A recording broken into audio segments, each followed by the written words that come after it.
tak semua orang Bosnia dan Herzegovina suka orang Malaysia. What? Oke Rek, sebelum kalian menonton video saya, jangan lupa tekan tombol subscribe dan tekan notifikasi loncengnya agar kalian tidak ketinggalan video terbaru dari Cak Lonjong. Thank you Rek.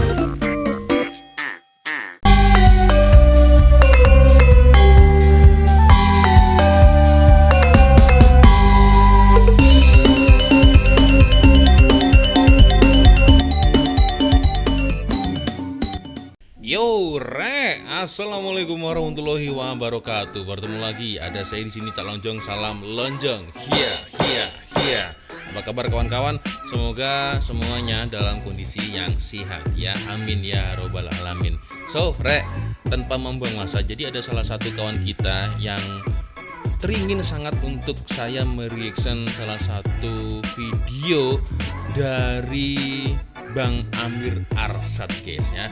Sudah saya subscribe ya, dikarenakan memang sebelumnya Bang Amir Arsyad ini adalah seorang traveling ya, dan sekaligus aku pernah mereaction video beliau yaitu kereta berjalan guys ya. Dan ada lagi yang inginkan saya untuk mereaction video salah satunya ya, dan ternyata ada lagi kawan-kawan yang minta saya untuk mereaction salah satu video dari Bang Amir Arsyad guys ya. Dan tajuknya ini cukup mencuri perhatian saya, yaitu tak semua orang Bosnia dan Herzegovina suka orang Malaysia. What? Oke, kita akan dengarkan penjelasan ya atau pengalaman travel dari Bang Amir Arsyad guys ya.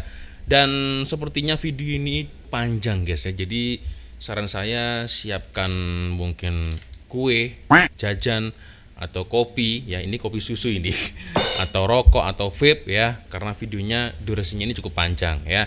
Dan sebelum kita mulai mereaction bersama-sama, hanya sekedar mengingatkan Rek untuk kawan-kawan yang beragama Islam, jangan lupa sholat dulu ya. Oke, kita mulai videonya seperti apa Rek ya. Assalamualaikum. Waalaikumsalam. Hai. Nama aku Amir Arsyad. Selamat datang ke YouTube channel aku. Alright, dalam video kali ni aku nak bercerita tentang Bosnia and Herzegovina. Bosnia and Herzegovina ni negara dia memang sangat cantik. Aku memang suka gila dengan muka bumi dia yang bergunung ganang. Dia punya sungai bersih, cantik. And tak lupa jugalah, dia orang punya awet-awet pun cantik-cantik gila. Ya betul. Tapi dalam video betul. ni aku tak... Kalau berbicara tentang awet Bosnia, aku juga pernah mereaction ada cewek Bosnia yang sangat pandai sekali berbahasa Melayu. Cek ya, cek. Nah ini nih ya.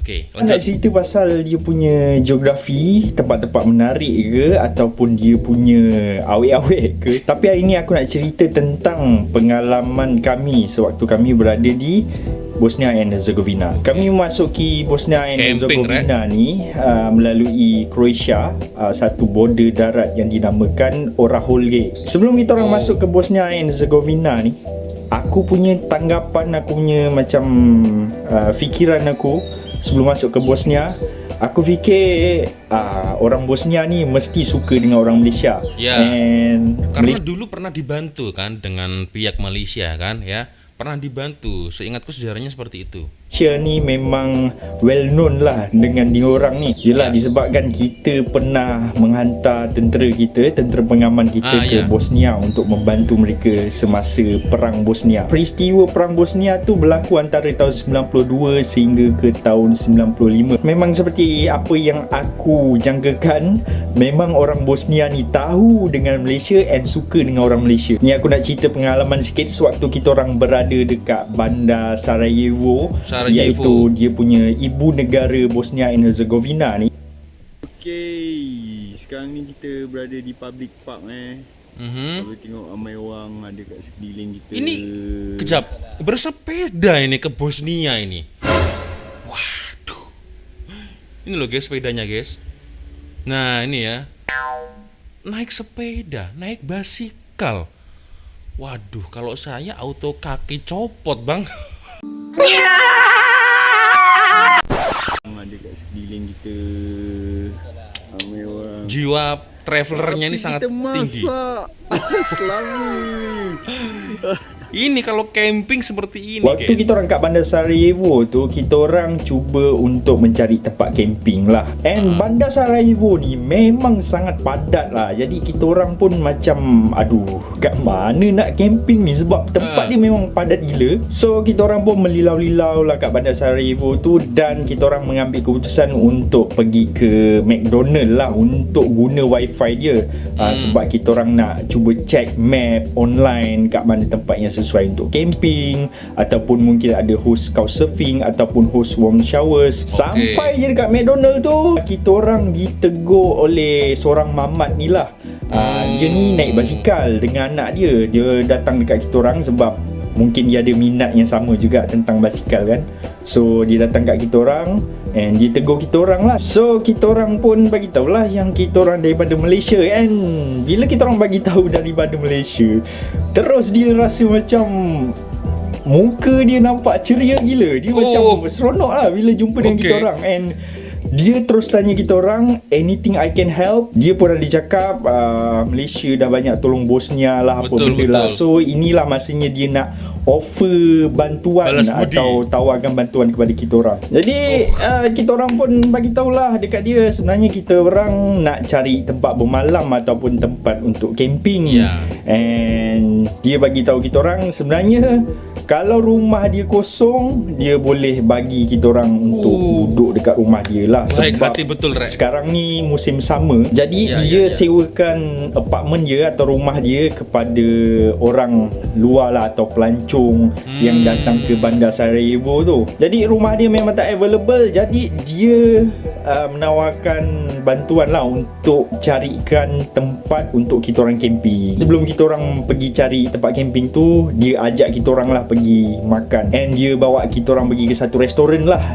Dia kata restoran ni memang sangat famous, and restoran yang autentik menjual makanan kebangsaan dia orang, iaitu Shebab Shishi. Shebab Shishi ni dia macam Okey, apa sebab shishi tu?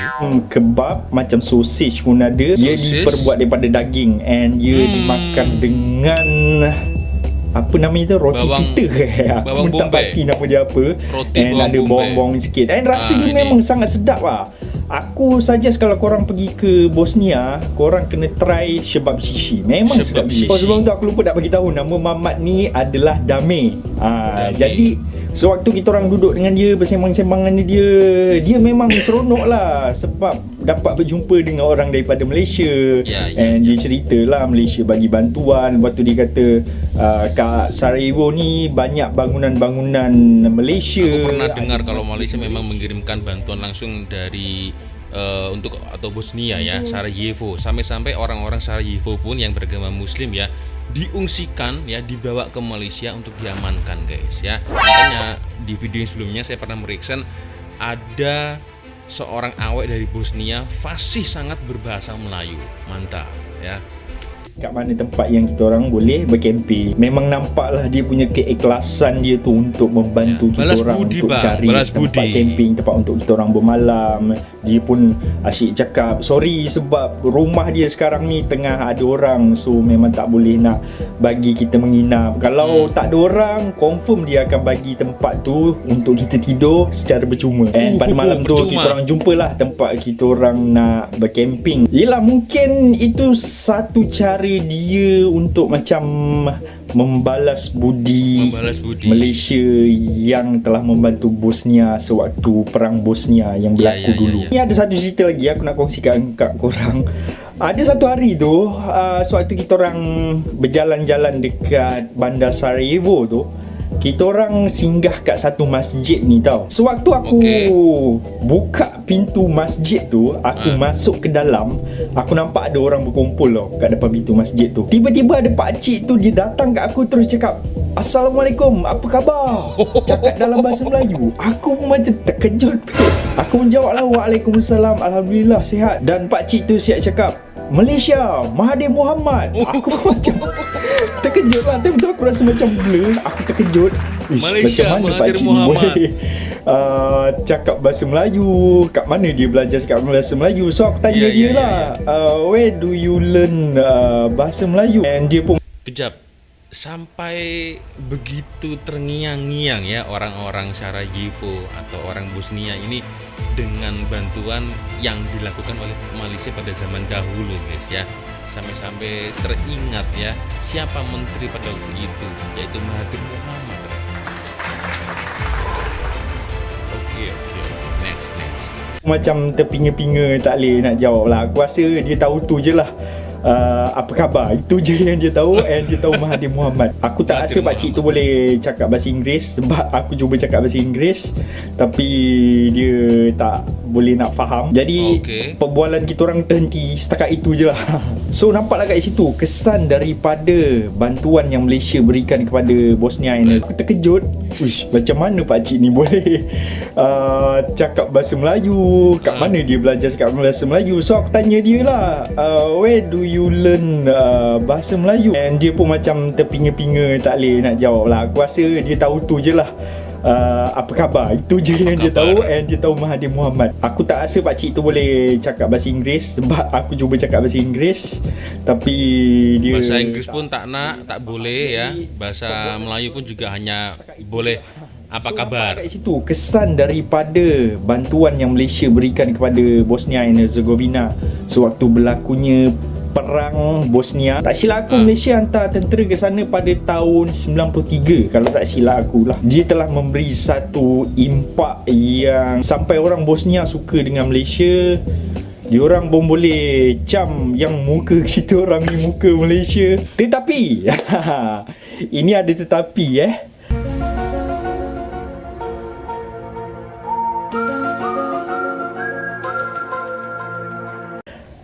adakah semua orang Bosnia tu suka dengan orang Malaysia? Okey, jawapannya adalah tidak. Sebab kenapa? Sebab yang suka dengan orang Malaysia ni hanyalah Bosnia Muslim. Korang jangan tersilap bila sebut orang Bosnia, Bosnia tu adalah satu negara lah. Memanglah diorang memang orang Bosnia. Tapi orang Bosnia ni dia ada 3 etnik utama dekat negara dia. Etnik yang pertama adalah Bosniak yang rata-ratanya Muslim. Etnik yang kedua adalah Serbs yang rata-ratanya adalah Kristian Ortodok. Dan ini mau aku koreksi ya. Aku taunya juga dari deskripsi Bang Amir Arsad ya. Jadi etnik Serb atau Ortodok itu salah. Yang betul adalah etnik Croats yang beragama Kristen Roman Katolik, bukan Kristen Protestan ya. Itu maaf atas kesilapan dan kekeliruan. Nah ini dia ya. Nih guys, kalian lihat ya. Nah ini jadi yang Kristen Katolik, bukan yang Kristen Protestan ya. Oke. Etnik yang ketiga adalah Croats yang rata-ratanya adalah Kristian Protestan. So bantuan yang Malaysia berikan kepada Bosnia pada perang Bosnia waktu itu adalah sebenarnya kepada Bosnia Muslim. Dan sebenarnya etnik Croats dan juga etnik Serbs adalah musuh kepada etnik Bosniak sewaktu perang Bosnia yang berlaku sebelum ini. Aku ni bukannya arif sangat tentang sejarah Bosnia ni. Mungkin ada korang yang dah tahu.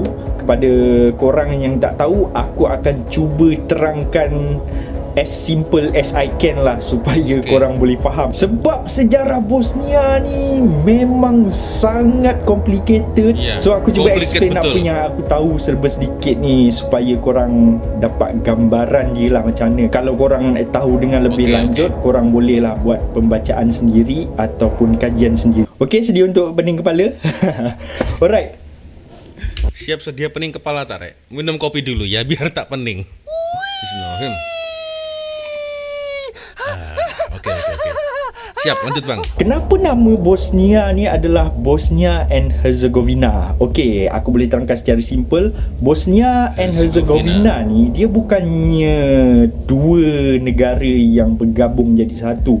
Dia adalah satu negara tetapi terdiri daripada dua bahagian, iaitu Bosnia dan juga Herzegovina yang di bahagian selatan. Okey, itu macam mana Bosnia Herzegovina dapat nama. So sebelum ni Bosnia adalah part of Yugoslavia, dan Yugoslavia sekarang ni dah tak ada, dah tak wujud lah sebab negara dah berpecah-pecah dan merdeka lah daripada Yugoslavia pada tahun 1991. Bosnia and Herzegovina ni dia nak minta merdeka juga daripada Yugoslavia. So disebabkan Bosnia ni, penduduk Bosnia ni dia punya etniknya terdiri daripada Serbs, Croats dan juga Bosnia. Diorang ada pemimpin diorang sendiri. Pemimpin Bosnia dan juga pemimpin Croats waktu tu dia macam menghantar satu referendum lah untuk merdeka daripada Yugoslavia, tetapi tak disetujui oleh pemimpin Serbs. Jadi kat situ bermulalah tension atau pertelingkahan antara puak Serbs ni dengan puak Bosnia dan juga Croats. Orang-orang Serbs ni dia mendapat sokongan daripada Serbia lah, dan diorang start untuk melakukan serangan kepada kawasan-kawasan yang majoriti penduduknya adalah orang Bosnia Muslim dan juga orang Croats. Dia nak rampas tanah, and lagi satu, ini sebenarnya adalah salah satu cara ethnic cleansing, maksudnya pembersihan etnik. Pada mulanya Serbs ni memang bantai lah Bosnia dengan Croats ni. Bosnia dengan Croats ni pada mulanya diorang ni macam alliance lah, macam geng macam itulah. Tapi ada konflik yang wujud antara Bosnia dengan Croats ni yang menjadikan akhirnya Bosnia dengan Croats juga berperang. Jadi dia ni adalah perang tiga penjuru lah antara Serbs, Croats dan juga Bosnia. So masing-masing gaduh sesama masing-masing. Jadi berlakulah pembunuhan beramai-ramai. Perempuan kena rogol dengan tentera Serbs, dan ianya adalah pembersihan etnik lah. Bandar Sarajevo ni adalah bandar yang majoritinya Muslim. Dan waktu perang Bosnia tu, ini adalah antara tragedi yang paling famous lah sewaktu perang Bosnia, di mana Sarajevo waktu tu memang dikepung oleh tentera Serbs. Berlakulah pembunuhan, tembak, mortar apa semua. Sampai sekarang kalau korang pergi ke Bosnia, korang mesti akan nampak kesan-kesan yang ada dekat bangunan-bangunan, dekat jalan, kesan bom, kesan mortar. Ini kat Sarajevo ni boleh nampak ada lubang-lubang dinding bangunan macam ni. Dekat bangunan depan tu ada rosak-rosak sikit tu. Itu adalah bekas kena tembak. Kita orang berada dekat Sarajevo tu, kita orang sempatlah melawat kawasan perkuburan orang-orang syahid. Kita orang, ini yang seram ini ya. Jadi banyak sekali ini adalah korban-korban peperangan di Sarajevo zaman dulu ya. nampak kesan-kesan dekat bangunan. Kita orang dapat rasa satu feeling yang sangat, aku rasa memang sayu gila lah. Aku tak dapat bayangkan macam mana orang-orang tu dia menghadap situasi Sarajevo dikepung. Mereka terputus bekalan makanan sehingga diorang terpaksa gali terowong untuk supply bekalan makanan kepada penduduk-penduduk Sarajevo. And mereka ditembak bertubi-tubi sebab diorang dikepung kan. Dan sewaktu berlakunya perang Bosnia tu juga, Malaysia telah membuat keputusan untuk menghantar tentera kita ke Bosnia and Herzegovina untuk sebagai tentera pengaman lah. Mereka pun menjaga beberapa kawasan yang majoritinya adalah Muslim sewaktu di Bosnia sana. Dan selepas habis perang pun, Malaysia pun turut membantu untuk memulihkan balik negara Bosnia and Herzegovina ni selepas daripada perang. Jadi sebab tu mantap dong, ramai Muslim Bosnia memang appreciate, memang rasa terhutang budi dengan Malaysia lah. Tetapi not for Serbs. Orang Serbs ni dia tak berapa ngam dengan Malaysia. Ada satu hari tu kita orang waktu tu berkayuh dekat kawasan Serbs, and kita orang lalu kat satu kawasan rumah ni kita orang nampak lah ada orang duduk kat depan rumah. Jadi kita orang singgah dekat rumah tu, kita orang nak minta air lah, maksudnya botol-botol air kita orang dah kosong, kita orang nak minta air untuk minum lah. Jadi dia pun isikan lah kita orang punya air apa semua. Dah habis tu baru dia tanya kita orang lah, kita orang ni dari mana. Aku pun jawab lah, kita orang daripada Malaysia. Dia dengar perkataan Malaysia je, dia terus tepuk dahi. Dia geleng. Lepas tu dia entah cakap apa, entah dalam bahasa dia, aku rasa dia mencarut lah. Tapi aku tak tahu apa benda dia cakap. So aku pun malah nak sembang lagi, aku belah je lah. Yelah, Ini poin yang menarik ya. Nasib baik Bang Amir ya, waktu itu ketika meminta air minum, si tuan rumahnya ini belum sempat bertanya guys ya. Takutnya guys, ini hanya persepsi pemikiranku saja sih ya. Ketika dia mau minta air, sebelum diambilkan air, tanya dulu si tuan rumah, dari mana? Dari Malaysia. Alamak, Malaysia bla bla bla bla bla. Diracun guys. Aku takutnya seperti itu ya, tapi nasib baik ini ceritanya ketika sudah menuangkan air ya, baru tanya si tuan rumah itu, dari mana? Dari Malaysia. Alamak, marah-marah dengan perkataan mencarut dan lain sebagainya ya. Itu mungkin ceritanya akan lain kalau sebelum ambil air tanya dulu dari mana. Wah, itu mungkin ceritanya lain lagi guys ya. Mungkin Oke, ini menarik ini ya. Ini cukup menarik ini. Kita lanjut lagi ya.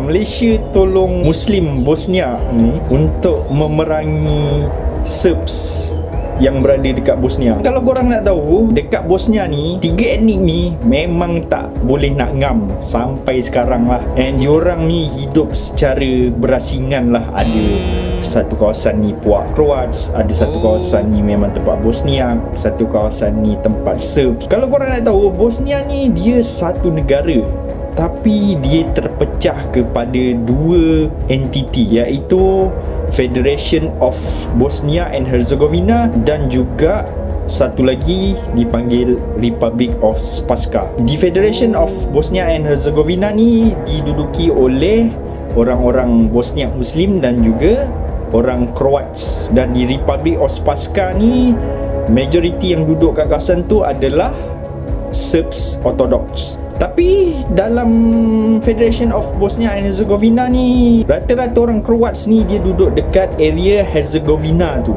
dekat bahagian selatan dan juga di sempadan-sempadan Bosnia dan juga Croatia. Jadi tak pelik lah waktu kita orang Kejap bang, tapi agak seram juga ya. Coba ini guys ya. Nah ini Federation of Bosnia Herzegovina. Nah ini tempat yang mungkin yang mayoriti Muslim ini berada di tengah-tengah ya. Jadi seolah-olah ini seperti terkepung begitu loh guys ya. Terkepung dua kaum Kristiani begitulah ya. Waduh, berarti sampai sekarang mereka tidak akur ya. Padahal satu negara itu. Bahaya juga guys ya. Takutnya nanti akan tercetus lagi peperangan tersebut guys ya. Takutnya seperti itu. Oke, next.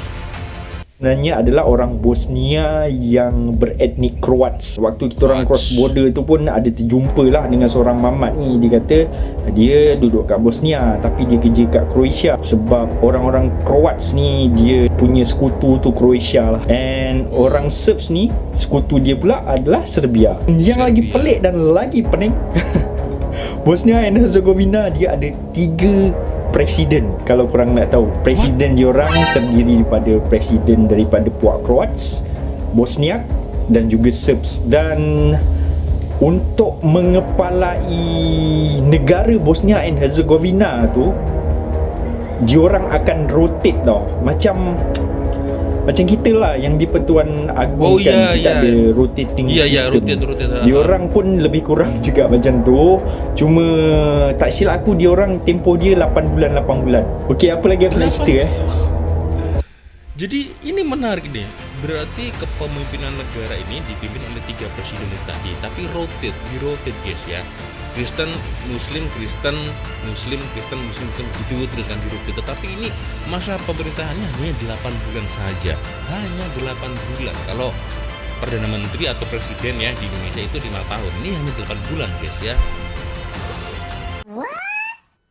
Oke, next. Sejarah dia ni memang pening gila lah. Okey, aku boleh bagi tahu lah, orang Serbs ni dia boleh kata dengan Malaysia tak berapa ngam. Orang Bosniak memang ngam, appreciate dengan orang Malaysia, suka dengan orang Malaysia. Orang Kroat sini dia macam apa namanya, natural lah. Netral. Tak tahu dia orang tak suka ke atau suka. Dia macam, aku tengok macam lebih kepada natural. Sebab perang Bosnia ni pun sebenarnya berpunca daripada puak Serbs ni. Jadi orang Kroat tu pun pada awalnya memang benci gila lah dengan orang Serbs. Ni aku nak bagi tahu lagi satu. Bandar Sarajevo tu sebenarnya dia pun terbahagi kepada dua. Sarajevo di sebelah Bosnia dan juga Sarajevo di sebelah Republik of Srpska. Biasanya pelancong-pelancong Malaysia kalau pergi ke Sarajevo tu, diorang akan pergi ke Sarajevo yang di bahagian Muslim Bosniak lah. Biasanya kalau korang masuk ke kawasan Federation of Bosnia and Herzegovina dan juga masuk ke Republik of Srpska, korang kat jalan memang akan nampak signboard clear lah menunjukkan itu kawasan Srpska atau kawasan Bosnia. Apa yang aku boleh sampaikan kat sini, ada 2 benda yang aku belajar sewaktu aku melawat ke Bosnia and Herzegovina. Yang pertama, sudah tentulah aku dapat rasa diorang punya kesengsaraan, mereka dibunuh, perempuan dirogol sewaktu perang Bosnia berlaku. Memang sangat menyedihkan lah. Dan yang kedua, dia membuatkan aku rasa macam bersyukur sangat sebab aku dapat hidup dekat Malaysia, negara yang berbilang bangsa, tetapi kita masih boleh hidup dalam keadaan yang sangat harmoni.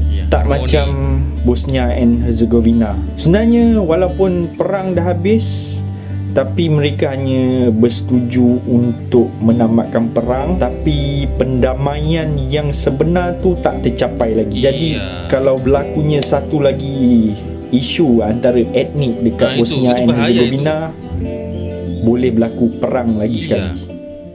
Aku rasa video kali ni memang video yang sangat pening. Aku pun sangat pening nak explain kat korang macam mana. Kalau pening, ada tersalah fakta ke apa, aku minta maaf. InsyaAllah. Tapi meskipun pening, ini juga boleh menjadikan suatu pelajaran bagi kita ya. Itulah yang aku takutkan tadi seperti itu guys ya. Jadi sampai sekarang belum ada keutuhan damai guys ya di antara ketiga kaum ini guys ya. Kalau yang satu tadi apa namanya, netral. Ini nih takutnya nanti ada isu yang sengaja untuk mengadu domba mereka. Ini bisa-bisa akan perang lagi guys ya. Waduh ya, jangan sampai doaku ya. Oke, cukup pening, tapi aku suka ya dengan cerita-cerita sejarah. Dan untuk Bang Amir Arsyad ini luar biasa ya, sungguh menginspirasi cerita beliau dan bagaimana beliau mengunjungi Sarajevo tadi ya. Aweknya memang cantik, karena aku memang pernah mereaction ada awek Bosnia yang sangat fasih dan pandai bercakap bahasa Melayu Rek ya. Oke, video ini kita cukup panjang ya, dan sepertinya cukup sudah untuk video saya kali ini Rek ya. Dan aku ucapin terima kasih sebanyak-banyaknya untuk kawan-kawan yang sudah tengok video saya dari awal sampai akhir. Dan aku minta maaf bila ada kesilapan kata-kata baik dari awal video sampai di akhir video ya. Dan seperti biasanya jika ada video menarik, langsung saja orang boleh follow Instagram, Facebook atau juga TikTok saya. Dan akhirnya saya Cak Loncong. Wassalamualaikum warahmatullahi wabarakatuh. I love Malaysia, I love Indonesia. Bye bye Rek.